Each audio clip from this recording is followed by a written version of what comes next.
오늘은 베드로의 믿음을 통해서 믿음에 대한 교훈을 다시 한번 살펴보려고 합니다. 어느 날 제자들이 배를 타고 갈릴리 바다를 건너가게 됐습니다. 근데 바다 한가운데서 갑자기 풍랑을 만납니다. 엄청난 풍랑이었어요. 지금까지 경험한 어떤 풍랑보다도 더 무서운 풍랑이었습니다. 그래서 이 풍랑 때문에 이거 어떡하지? 내 지금까지 살아오면서 이런 풍랑 처음 만나보는데 아무리 배를 조종하려고 해도 조종이 안 돼요. 그래서 모두가 다 풍랑에 시달리면서 두려움에 떨고 있는데 그런데 그들의 눈앞에 유령이 나타납니다. 유령이 정말 믿기 힘든 그런 광경이 벌어지는 거예요. 바로 자기들의 눈앞에 저쪽에서 누가 걸어오는 겁니다. 물 위로 걸어오는 거예요. 사람이 물 위로 걸어오는 거예요. 우리가 지금 헛개비를 보나 유령을 보나 지금 더 질리는 겁니다. 왜냐하면 당시 갈릴리 바다에 어떤 전설이 있었냐면 폭풍우가 몰아치는 바다에서 유령을 만나면 그 배는 깨진다. 그리고 그 배에 탄 모든 사람들은 다 죽는다. 그게 갈릴리 바다의 전설이었어요. 그러니까 갈릴리 바다에서 오랫동안 어부생활하던 그들이기 때문에 다 아는 겁니다. 이제 우린 죽었구나. 우리 배는 깨지는구나. 죽었구나. 그래서 더 두려운 겁니다. 두려움에 떠는 거예요. 그리고 그 유령 같은 그런 형체를, 물 위를 걸어오는 형체를 보는 순간에 이제 완전히 겁에 질리는 겁니다. 우린 끝났다. 절망하는 것이죠. 그런데 이렇게 두려움에 떨고 있는 그 제자들, 완전한 절망에 빠져 있는 제자들을 향해서 이런 음성이 들리는 겁니다. 내니 두려워 말라. 가만히 들어보니까 예수님 음성이에요. 이때 용감한 베드로가 나섭니다. 만일 주님이시여든 나를 명하사 물 위로 걷게 하소서. 그랬더니 주님께서 말씀하시기를 오너라 오라. 그 말을 듣자마자 베드로가 물로 뛰어들었습니다. 풍랑이 낸 바다로 뛰어들었어요. 그리고 실제로 물 위를 걸어서 주님을 향해 한 걸음 한 걸음 가기 시작했습니다. 기적이 일어난 겁니다. 기적이죠. 그러나 기적을 체험하자마자 바로 어떤 일이 벌어집니까? 파도에 휩쓸려 바닷물에 빠져들고 맙니다. 이유는 거센 바람과 파도를 바라보았기 때문이었다 그랬어요. 바람을 보고 무서워한지라. 그래서 이 베드로가 빠져들어가기 시작합니다. 바다에 빠진 베드로는 인간의 힘으로 살아날 수 없죠. 이 거센 파도가 몰아치는 이 바다에서 어떻게 헤엄을 치겠습니까? 죽을 수밖에 없는 것이죠.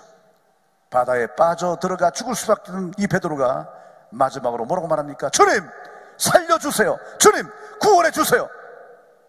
이런 베드로를 향해 주님께서 손을 내밀어 건져 올려주시면서 이렇게 말씀하십니다. 믿음이 적은 자여 왜 의심하였느냐. 이것이 오늘 본문의 말씀인 것이죠. 이 말씀 속에 나타나 있는 믿음에 대한 교훈을 함께 살펴보겠습니다. 첫 번째로 이 베드로는 대단한 믿음을 보여줍니다.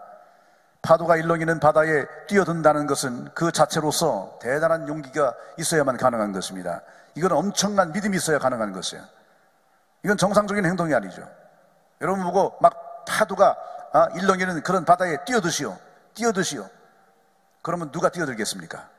나 뛰어들으라 그러지. 누가 뛰어들겠어요? 세상에 어떤 누구라도 이 파도가 일렁이는 바다에 뛰어들 수 없어요. 여러분 성경을 잘 보시면 폭풍이 이는 바다에 예수님이 나타나셨을 때 제자들이 보인 반응들이 있어요. 26절에 보니까 놀랬다, 겁에 질렸다, 유령이다 그러면서 막 무서워합니다. 그리고 막 비명소리를 막 지르는 거예요. 이런 모습이 인간의 정상적인 모습인 것입니다. 그렇잖아요. 놀라면 다 비명 지르잖아요. 겁에 질리잖아요. 두려워 떠잖아. 정상적인 거예요. 근데 이런 제자들을 향해서 주님께서 말씀하십니다. 27절에 보면 안심하라 내니 두려워 말라. 자, 그럴 때 제자 중에서 유일하게 반응을 보인 사람이 베드로였습니다. 다른 제자들은 모두가 다 겁을 잔뜩 집어먹고 말도 못하고 있는데 이 베드로는 정말 여러분 항상 잘 나서는 사람이잖아요. 자기 의가 충만한 사람이었고 자신감이 충만한 사람이었고 자기 신념이 확고한 사람이었어요. 그래서 잘 나섭니다. 그러니까 그 두려운 상황에서도 이 베드로가 뭐라고 말합니까? 만일 주시어든 나를 명하여 물 위로 걸어오게 하소서. 그럼 믿음에는 빌리브의 믿음이 있고 페이스의 믿음이 있다고 그랬잖아요. 지금 물 위로 걸어간 베드로는 하나님 주신 페이스 안에서 빌리브를 한 겁니다. 페이스 안에서 빌리브를 실천한 거예요. 폭풍 속에서 바다를 건너오시는 예수님을 하게 된 거죠. 페이스. 그 페이스의 믿음으로 자기도 바다로 뛰어드는 빌리브를 실천한 것입니다. 여러분, 아무리 특별한 믿음이 부어진다 할지라도 삶 속에서 실천하지 않는다면 역사는 일어나지 않아요. 우리가 페이스의 믿음을 선물로 받았으면 그 믿음을 바탕으로 우리의 삶 가운데서 빌리브를 해야 되는 겁니다. 그럴 때 기적이 나타나게 되는 것입니다. 오늘 여러분, 페이스 안에서 빌리브 하시기를 주님의 이름으로 축원합니다. 이게 다 우리말로는 다 믿음으로 해석이 되기 때문에 하나님께로부터 받은 선물로서의 믿음, 그 페이스의 믿음, 그 페이스의 믿음으로 이 땅 가운데서 살아가시는 동안 어떤 풍랑일지라도 빌리브의 삶을 실천해내시기를 주님의 이름으로 간절히 축원합니다. 그게 바로 성도의 삶인 거고, 그게 바로 신앙생활인 거예요. 그런 모습이 바로 우리가 이 땅 가운데서 인간으로서 인간이지만 두려워할 수밖에 없는 인간이지만 그러나 대단한 믿음이 되는 것입니다. 바로 베드로가 그렇게 한 것입니다. 두 번째 깨달아 볼 것이 뭐냐면, 이 베드로는 실패한 믿음도 보여줍니다. 방금 전까지 대단한 믿음을 보여주었던 이 베드로가 바로 실패한 믿음으로 돌아서는 걸 볼 수 있어요. 성경을 잘 보십시오. 29절에 보면 베드로가 물 위로 걸어서 예수께로 가되, 그렇게 말씀하고 있어요. 분명히 베드로가 물 위로 걸었다, 갔다, 걸어갔다. 지금 베드로가 물 위를 걸었다는 얘기입니까? 아니면 바로 빠졌다는 얘기입니까? 물 위로 걸어갔다, 그 말입니다. 분명히 베드로는요, 물 위를 걸었어요. 예수님 빼놓고 인간으로서 물 위를 건 유일한 사람이 베드로였어요. 대단한 믿음이잖아요. 정말 대단한 믿음이잖아요. 그 대단한 믿음으로 베드로도 기적을 맛봤어요. 물을 걷는 대단한 기적을 체험한 사람이에요. 할렐루야. 페이스를 빌리브 하는데 성공한 겁니다. 역사와 기적의 인생이 된 겁니다. 문제는 가되라는 말 속에 숨어 있어요. 이 되라고 하는 말이 붙으면 앞에 있는 모든 내용들이 다 뒤집어지게 되는 것입니다. 지금 물 위를 걸었어요. 기적입니다. 그러나 바로 물에 빠지고 말았어요. 이유가 무엇이냐? 30절 말씀에 보면 바람을 보고 무서워 빠져가는지라. 즉 페이스를 빌리브했고 역사가 일어났고 기적을 체험했지만 곧바로 문제가 일어납니다. 무슨 문제입니까? 바로 의심의 문제라는 것입니다. 왜 의심이 일어났습니까? 바람을 보았기 때문입니다. 바람을 봤기 때문에. 물 위를 걷는 순간 거친 폭풍우가 보였습니다. 사람 눈에 보이는데 어떻게 합니까? 봐야지. 인간의 한계입니다. 보이는 건 볼 수밖에 없는 게 인간의 한계예요. 폭풍우가 보이는 순간 주님이 주신 페이스가 흔들려 버리고 말았어요. 우리 이런 상황들을 성경 곳곳에서 발견합니다. 이 다윗 같은 훌륭한 믿음의 왕, 대단한 성물이고 믿음의 왕이었어요. 근데 이 다윗의 눈에도 뭐가 보입니까? 뭐가 보였어요? 성벽 위를 걷는 순간에 모욕하는 여인이 보였습니다. 눈에 보이는 걸 어쩌란 말입니까? 눈을 통해 정보가 들어오면 어떤 일이 벌어집니까? 페이스가 흔들리는 겁니다. 흔들려요. 페이스가 흔들려요. 믿음이 흔들리는 거예요. 하나님의 선물로 주신 특별한 믿음이 흔들리는 거예요. 흔들리면 어찌 됩니까? 흔들리면 깨지는 겁니다. 여러분, 지진 경험해 보셨습니까? 지진. 가끔 잠깐 조금씩 흔들리는 거, 그런 정도는 뭐 지진이라고 보기도 어렵죠. 우리나라에도 막 무너지고 깨지는 이런 차원의 지진이 최근에 많이 벌어지잖아요. 정말 이 지진 무서운 거예요. 무서운 거예요. 두렵습니다. 흔들리면 모든 것이 깨집니다.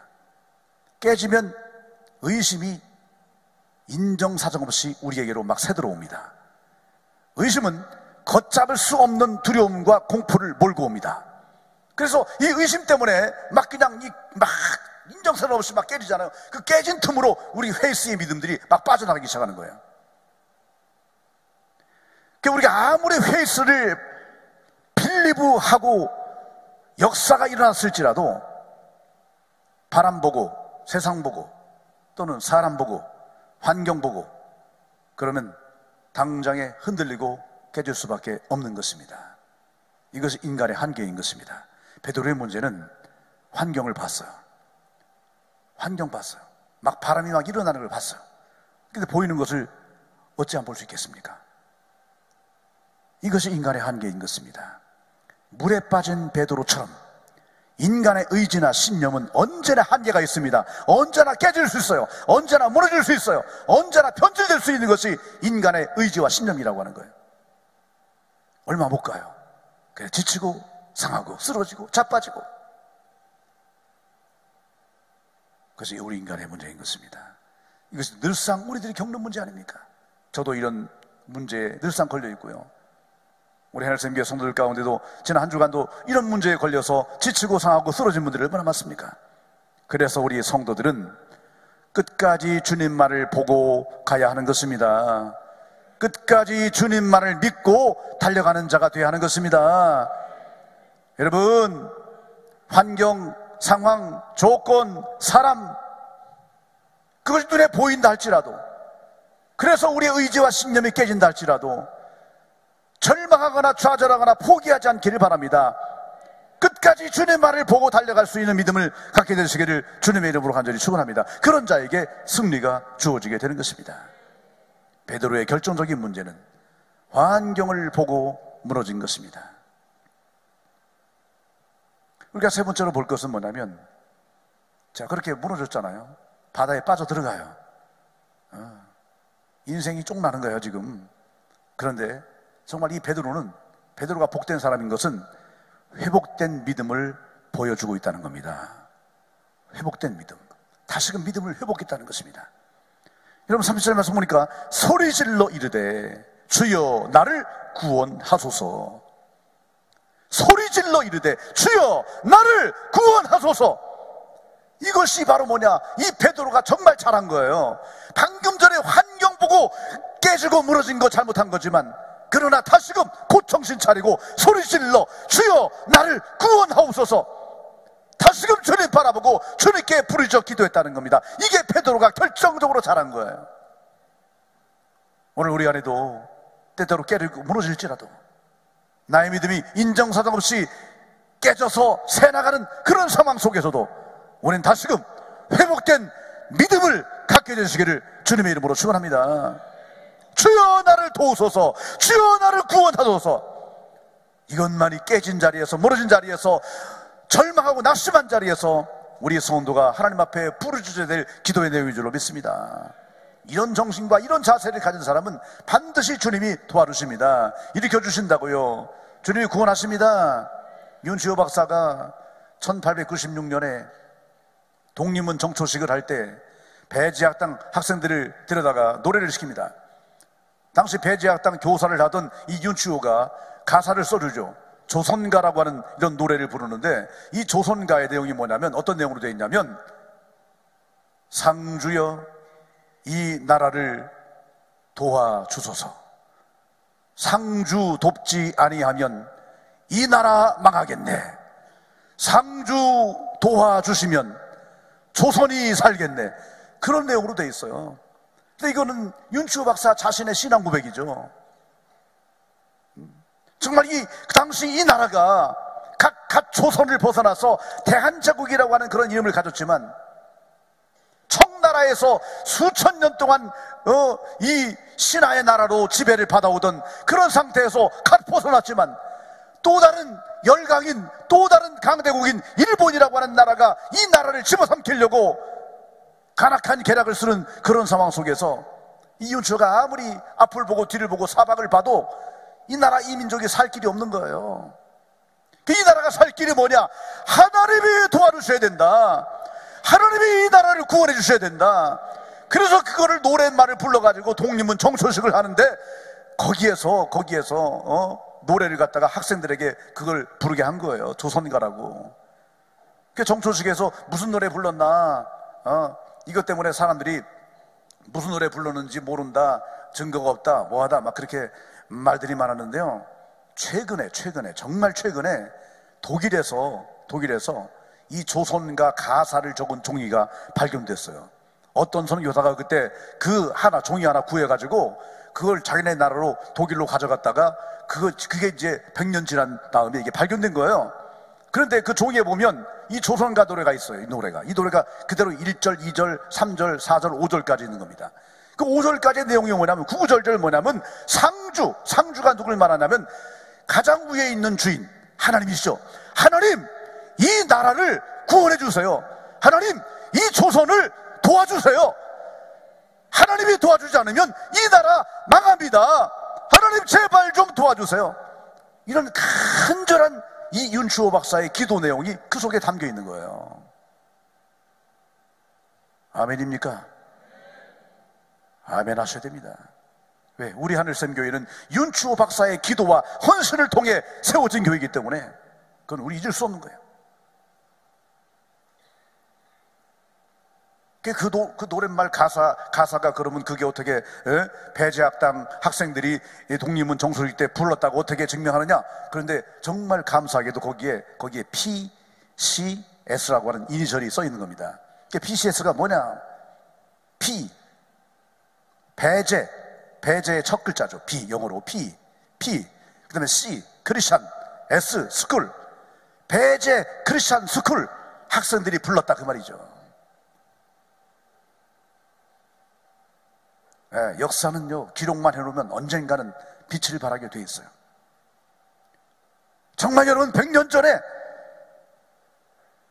아니 120년 전에 이 나라를 위해서 그토록 간절하게 기도한 그런 선각자들의 기도가 있었기 때문에 하나님께서 이 나라를 보호하사, 글자 그대로 보호하사, 윤추호 박사가 이 1절, 2절, 3절, 4절까지로 된 이 애국가를 최종적으로 완성한 시점이 언제냐라고 보면 1903년에서 1904년이라고 보는 겁니다.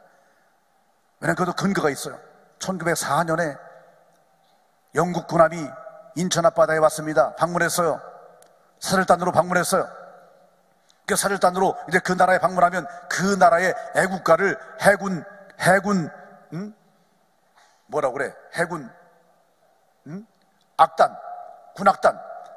군악대가 연주를 해주는 게 예입니다. 그래서 이 대한제국의 애국가를 연주해 드리겠습니다. 애국가가 뭐죠? 그러니까 없어요. 그때까지만 해도 애국가가 없었어요. 그러니까 고종황제가 부랴부랴 애국가가 없네. 그럼 빨리 애국가를 빨리 만들어라. 당시 외무법관을 지내던 윤추호 박사에게 딱 명령을 한 겁니다. 윤추호 박사가 그동안 해왔던 게 있잖아요. 애국가가 하루아침에 완성된 게 아닙니다. 이 문과산천리 활해광산이라고 하는 것이 하루아침에 만들어진 게 아니에요. 벌써 오래전부터 윤추호 박사가 서서히 그렇게 써왔는데 이걸 이제 완성해야 되겠구나. 그래서 급하게 이걸 완성해가지고 그래가지고 영국 군악대한테 그거를 부르게 했는데, 그 당시는 곡이 없으니까, 작곡을 못했으니까, 작사만 했지 작곡을 못했으니까, 그러니까 이거를 영국인들이 잘 알고 있는 노래, 연습할 수도 없으니까 빨리 해줘야 되잖아요. 그러니까 스코틀랜드의 민요가 있어요. 그게 바로 올드 랭사인입니다. 우리 찬송가 337장 천부의 의지 없어서 그 곡에다가 이 가사를 맞춰가지고 그걸 전해준 겁니다.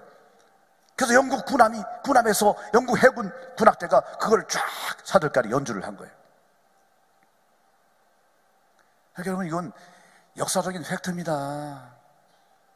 놀라지 않습니까? 무슨 마음으로 그렇게 애국가를 1절부터 4절까지 지으면서 그렇게 했겠습니까? 하나님께서 이 나라를 도와주셔야, 예수 그리스도의 복음이 이 땅의 모든 백성들의 마음 가운데 들어가야 이 민족이 변화가 된다. 이 나라가 산다.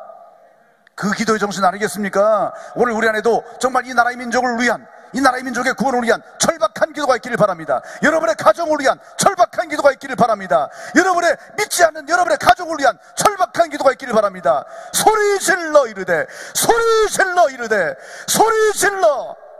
질렀어요. 부르짖는 겁니다. 목 놓아 부르짖는 것입니다. 주여 나를 구원하소서, 주여 나를 도와주옵소서, 주여 내 가족을 구원하옵소서, 주여 이 민족을 구원하시옵소서. 이것이 오늘날 우리가 주님 앞에 부를 주셔야 될 절박한 기도인 줄로 믿으시길 바랍니다. 베드로가 그렇게 한 것입니다. 지금 죽어가니까요, 어디 돌아볼 거 있어요? 우선 살고 봐야지. 절박한 심정으로 주여 나를 구원해달라고 기도하게 되는 것입니다. 그랬을 때 31절에 보면 예수께서 즉시 손을 내밀어 그를 붙잡으시며 이르시되 믿음이 적은 자여 왜 의심하였느냐.